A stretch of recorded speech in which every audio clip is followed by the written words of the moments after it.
بسم الله الرحمن الرحيم. قال النبي صلى الله عليه وسلم النکاح نصف الایمان. قابل احترام بزرگوں اور نوجوان ساتھیوں، ہمارے یہاں عام طور پر جس عمل کے لیے شادی کا لفظ استعمال ہوتا ہے، شریعت میں اسی عمل کو نکاح سے تعبیر کیا جاتا ہے۔ نکاح ایک انسانی ضرورت بھی ہے اور انسانی فطرت کا تقاضا بھی ہے، اور سب سے بڑھ کر یہ ہے کہ نکاح نبی اکرم صلی اللہ علیہ وسلم کی ایک پاکیزہ اور سنہری سنت بھی ہے، اور یہ عمل اللہ اور اس کے رسول کو محبوب بھی ہے۔ اس عمل کی اہمیت کا اندازہ ہم اس سے لگا سکتے ہیں کہ نکاح سے پہلے جو عورت محارم میں سے تھی، جس کو نہ دیکھنے کی اجازت تھی، نہ اس کے ساتھ بات چیت کرنے کی اجازت تھی، نہ اس کے ساتھ کسی قسم کا تعلق رکھنے کی اجازت تھی، نہ اس کے ساتھ ازدواجی زندگی گزارنے کی اجازت تھی، نکاح کے بعد یہ ساری چیزیں حلال ہو جاتی ہے۔ اب اس کو دیکھنے کی بھی اجازت ہے، اس کے ساتھ بات چیت کرنے کی بھی اجازت ہے، اس کے ساتھ تعلق رکھنے کی بھی اجازت ہے، اور اس کے ساتھ ازدواجی زندگی گزارنے کی بھی اجازت ہے۔ اب یہ ساری چیزیں حلال ہے، اور یہ ایسا حلال ہے جو اللہ کو بھی پسند ہے اور اللہ کے رسول کو بھی پسند ہے۔ نکاح جب سنت کے مطابق ہوتا ہے، اسلامی اصولوں کے اوپر عمل کرتے ہوئے نکاح کو انجام دیا جاتا ہے۔ حضور اکرم صلی اللہ علیہ وسلم کی پاکیزہ تعلیمات اور آپ کی روشن ہدایات کو سامنے رکھ کر نکاح کو انجام دیا جاتا ہے، تو اس کے اندر بہت ساری خیر اور بہت ساری برکتیں اس کے ذریعے سے حاصل ہوتی ہیں۔ زوجین کے درمیان میں، میاں بیوی کے درمیان میں آپسی محبتیں پیدا ہوتی ہیں، دونوں کو ازدواجی زندگی کی حقیقی مسرتیں حاصل ہوتی ہے، دو خاندانوں کے درمیان میں جوڑ پیدا ہوتا ہے، اتحاد اور اتفاق پیدا ہوتا ہے، اور پورے معاشرے کے اندر ایک سکون کی فضا قائم رہتی ہے۔ شریعت نے نکاح کو بہت آسان کیا ہے۔ حضور اکرم صلی اللہ علیہ وسلم فرماتے ہیں کہ سب سے برکت والا نکاح وہ ہے جو مشقت کے اعتبار سے ہلکا ہو اور اس کے اندر کم سے کم تکلف کیا جائے۔ حضور اکرم صلی اللہ علیہ وسلم نے اپنی زندگی کے اندر متعدد نکاح کیے، اپنے بھی نکاح فرمائے اور اپنی بیٹیوں کے بھی نکاح فرمائے، لیکن اتنی سادگی کے ساتھ میں کہ کسی خاص دعوت کا اہتمام نہیں، کسی خاص تقریب کا اہتمام نہیں، اور اس میں کسی طرح کا کوئی تکلف نہیں۔ روایتوں میں آتا ہے کہ حضرت صفیہ رضی اللہ عنہ سے جب آپ نے نکاح کیا تو آپ سفر میں تھے، آپ نے حضرت بلال رضی اللہ عنہ سے فرمایا کہ دسترخوان لگاؤ۔ چنانچہ حضرت بلال رضی اللہ عنہ فرماتے ہیں کہ مجھے دسترخوان بچھانے کا حکم دیا گیا تو میں نے دسترخوان لگایا۔ پھر آپ نے اپنے ساتھیوں سے، اپنے صحابہ سے فرمایا کہ جس کے پاس میں جو چیزیں کھانے پینے کی جو اشیاء موجود ہوں اس کو دسترخوان کے اوپر حاضر کر دے، پیش کر دے۔ چنانچہ ہر ایک نے اپنی طرف سے جو چیزیں ان کے پاس میں تھی اس کو دسترخوان کے اوپر پیش کیا۔ چند کھجوریں، پنیر، ستو، گھی وغیرہ اس طرح کی چیزیں دسترخوان کے اوپر موجود تھی۔ نہ کسی روٹی کا اہتمام، نہ کسی گوشت کا اہتمام، نہ کسی خاص دعوت کا اہتمام، بس یہی ولیمہ تھا۔ یعنی آپ نے بڑی آسانی کے ساتھ، بغیر کسی مشقت کے، بغیر کسی بوجھ کے حضرت صفیہ رضی اللہ عنہ کے ساتھ میں نکاح فرما لیا۔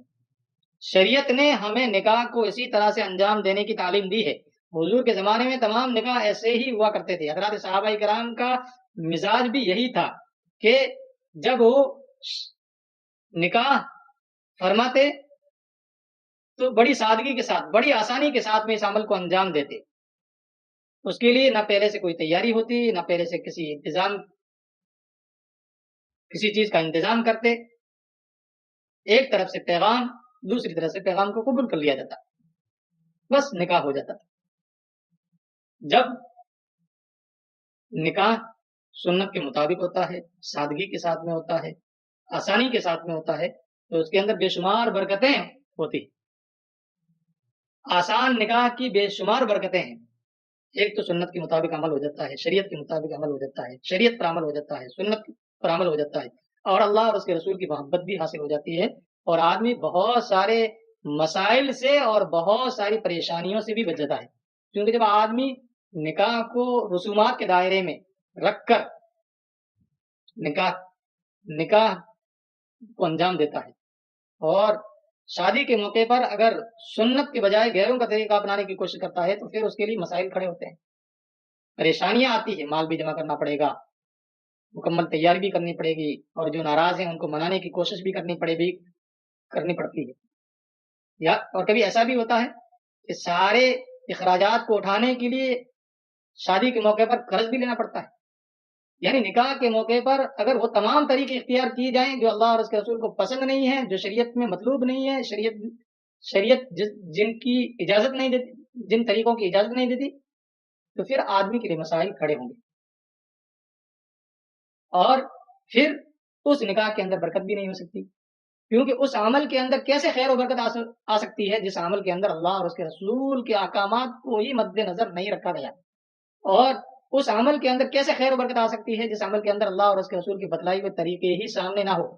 وہ عمل کیسے باعث برکت بن سکتا ہے، کیسے باعث رحمت بن سکتا ہے، اور اس عمل کے اندر کیسے خیر کا پہلو غالب آ سکتا ہے۔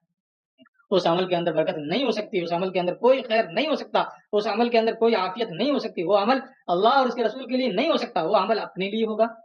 دکھاوے کے لیے ہوگا، اس عمل کے اندر ریاکاری ہوگی، اس عمل کے اندر خود غرضی ہوگی۔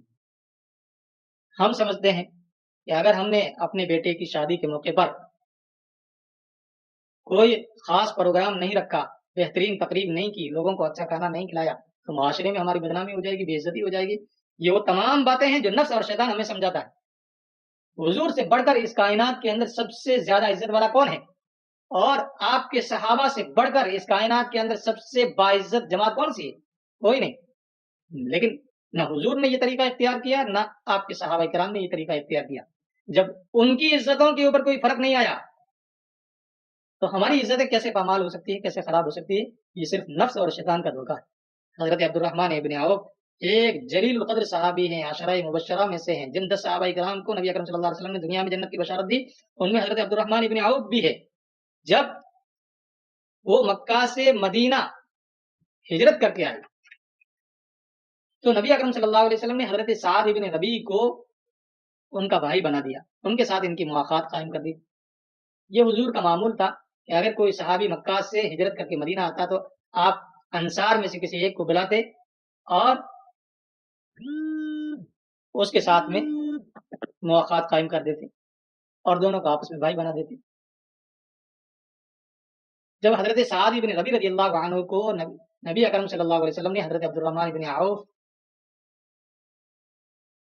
کا بھائی بنا دیا، دونوں کے درمیان میں مواقعات قائم کر دی، تو سب سے پہلے حضرت سعد ابن ربیع رضی اللہ عنہ نے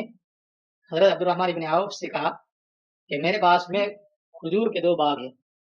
ایک میری ضرورت کے لیے کافی ہے، دوسرا باغ میں تمہیں بطور ہدیہ پیش کرتا ہوں۔ اسی طرح سے میرے پاس میں 2 مکان ہیں، ایک میری ضرورت کے لیے کافی ہے، دوسرا مکان میں بطور ہدیہ تمہیں پیش کرتا ہوں۔ دل بڑے تھے، حضور کی محبت کوٹ کوٹ کے بھری ہوئی تھی، حضور کے حکم کی عظمت دلوں کے اندر تھی، بس اتنی بڑی پیشکش کر دی۔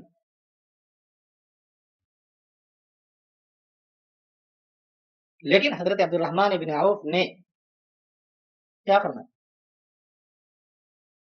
فرمایا کہ اللہ رب العزت آپ کو جزائے خیر عطا فرمائے، نہ مجھے باغ کی ضرورت ہے، نہ مجھے کسی مکان کی ضرورت ہے، آپ تو مجھے بازار کا راستہ بتلا دیں، مدینہ منورہ کا بازار کہاں ہے؟ اس زمانے میں مدینہ منورہ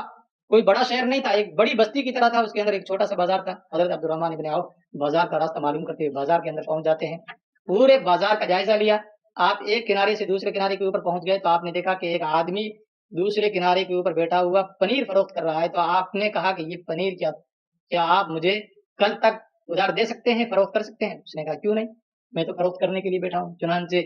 جو ہے قیمت طے کی گئی اور آپ نے کل تک کے لیے وہ پنیر ادھار خرید لیا۔ پھر آپ اس پنیر کو لے کر بازار کے دوسرے کنارے کے اوپر، پہلے کنارے کے اوپر پہنچ گئے، وہاں جا کر آپ نے پنیر کو فروخت کیا، معمولی نفع کے ساتھ میں فروخت کیا۔ جو نفع حاصل ہوا اس کو اپنے پاس میں رکھا اور باقی جو ہے اپنا ادھار کی رقم ادا کی اور معمولی نفع حاصل ہوا۔ اگلے دن پھر جو معمولی نفع حاصل ہوا اس کے ذریعے سے نقد پنیر خریدا اور پھر اس کو بیچنا شروع کیا۔ اس طرح سے آپ نے اپنی تجارت کا آغاز کیا، مدینہ منورہ کے اندر اس طرح سے آپ نے اپنی تجارت کا آغاز کیا۔ پھر آپ کی تجارت کے اندر ایسی برکت ہوئی، ایسی برکت ہوئی، ایک زمانہ ایسا آیا کہ آپ سے بڑا کوئی تاجر نہیں تھا، حضور کے زمانے میں آپ سے بڑا کوئی صاحب ثروت نہیں تھا، آپ سے بڑا کوئی مالدار نہیں تھا۔ جب آپ کا انتقال ہوا بے پناہ دولت کے مالک ہو گئے، اتنی جائیداد، اتنی ملکیت کہ ایک روایت میں آتا ہے کہ جب آپ کا انتقال ہوا تو آپ نے جو سونے چاندی کی مقدار نقدی کے علاوہ جو سونے چاندی کی مقدار چھوڑی وہ 45 ٹن سے بھی زیادہ تھی، جس کو ایک کلہاڑے کے ذریعے سے کاٹ کر ورثاء کے اندر تقسیم کیا گیا۔ اور اس کے علاوہ ایک 4 لاکھ دینار کا ایک باغ، کھجور کا ایک باغ، یہ آپ نے اس دنیا سے جانے سے پہلے آپ نے نبی اکرم صلی اللہ علیہ وسلم کی ازواج مطہرات کے لیے وقف کر کے گئے، آپ نے وصیت کی اور اس باغ کو حضور اکرم صلی اللہ علیہ وسلم کی ازواج مطہرات کے لیے وقف کیا. یعنی اتنی بڑی دولت کے مالک اور اتنی سخاوت کا جذبہ، لیکن جب ان کا نکاح ہوتا ہے، جب وہ اپنی شادی کرتے ہیں تو اتنی سادگی کے ساتھ میں کہ حضور اکرم صلی اللہ علیہ وسلم کو خبر تک نہیں، حضور اکرم صلی اللہ علیہ وسلم کو اپنی شادی میں بلانے کی زحمت نہیں دیتے. ایک مرتبہ نبی اکرم صلی اللہ علیہ وسلم کی خدمت میں حاضر ہوتے ہیں تو آپ نے دیکھا کہ حضرت عبد الرحمن بن عوف کے کپڑوں کے اوپر زرد رنگ کے نشانات ہیں، تو آپ نے فرمایا کہ ما ھذا یا عبد الرحمن، اے عبد الرحمن، یہ کس چیز کے نشانات ہیں؟ تو حضرت عبد الرحمن بن عوف نے فرمایا کہ یا رسول اللہ، چند دن پہلے میں نے مدینہ کے اندر ایک انصاری خاتون کے ساتھ میں نکاح کیا تھا، اس موقع پر میں نے اپنے کپڑوں کے اندر خوشبو لگائی تھی جس کی وجہ سے جس کا یہ اثر ہے. تو نبی اکرم صلی اللہ علیہ وسلم نے اپنی خوشی کا اظہار کیا، کوئی شکوہ ظاہر نہیں کیا، اپنی خوشی کا اظہار کیا اور شادی کی مبارکباد دی اور بے پناہ آپ نے دعائیں دی کہ اللہ تعالیٰ تمہیں اس دیواجی زندگی کی حقیقی مسرتوں سے مالا مال فرمائے اور اس شادی کے اندر خوب برکتیں عطا فرمائے. پھر آپ نے کہا کہ آپ ولیمہ کرتے، اولم بشار، ولیمہ کرتے چاہے ایک بکری کے ذریعے ہی کیوں نہ ہو. یہاں پہ جس چیز کو سمجھنے کی ضرورت ہے، جس چیز کو ہمیں اپنے ذہنوں کے اندر بٹھانے کی ضرورت ہے، وہ یہ ہے کہ حضرت عبد الرحمن ابن عوف ایک مالدار قسم کے صحابی، بے پناہ دولت کے مالک اور جو ہے سخاوت کا اتنا جذبہ، لیکن جب اپنا نکاح کیا تو اتنی سادگی کے ساتھ میں کہ اس کے اندر کسی خاص تقریب کا کوئی اہتمام نہیں، کسی خاص دعوت کا اہتمام نہیں. حضور اکرم صلی اللہ علیہ وسلم کو اطلاع دینا بھی مناسب نہیں سمجھا. حضور اکرم صلی اللہ علیہ وسلم کو اپنی شادی کے اندر شریک کرنے کی جو ہے زحمت بھی جو ہے نہیں اٹھائی. لیکن جبکہ حضرات صحابہ کرام کو نبی اکرم صلی اللہ علیہ وسلم سے جو عقیدت اور جو محبت ہے اس کی مثال کائنات کے اندر نہیں مل سکتی،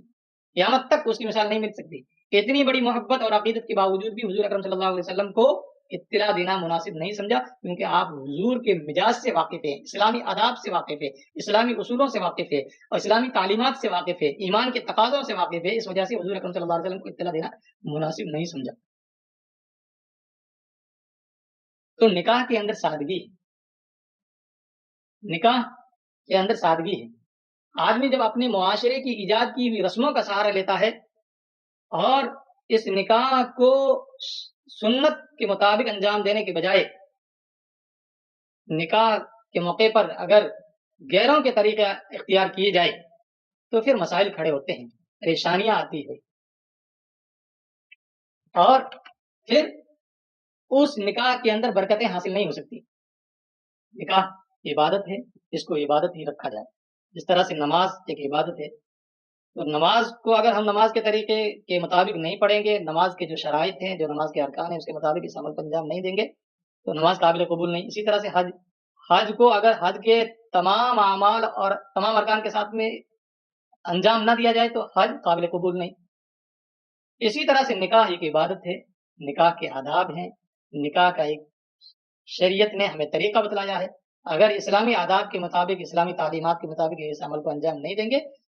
تو یہ عمل قابل قبول نہیں ہو سکتا، اس عمل کے اندر خیر کا پہلو غالب نہیں ہو سکتا، اس عمل کے ذریعے سے برکتیں حاصل نہیں ہو سکتی، میاں بیوی کے درمیان میں جوڑ پیدا نہیں ہو سکتا، دو خاندانوں کے درمیان میں مزید محبتیں، الفتیں اور اتحاد اور اتفاق پیدا نہیں ہو سکتا. اس لیے